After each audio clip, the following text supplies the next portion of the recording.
मैले नमस्ते, म विजय कुमार शर्मा।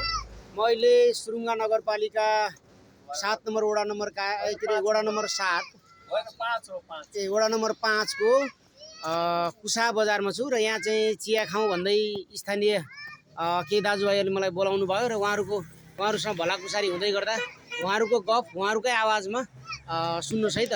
यसपालि हामी घन्टी हो यतातिर घन्टीको उम्मेदवार बनाउने भने बालनजीलाई रोजेको छु। यसपालि के हुन्छ उहाँले पनि एकपल्ट हामी नयाँमा जाने भनेर विचार गरिरहेको छु र गरेको पनि छु।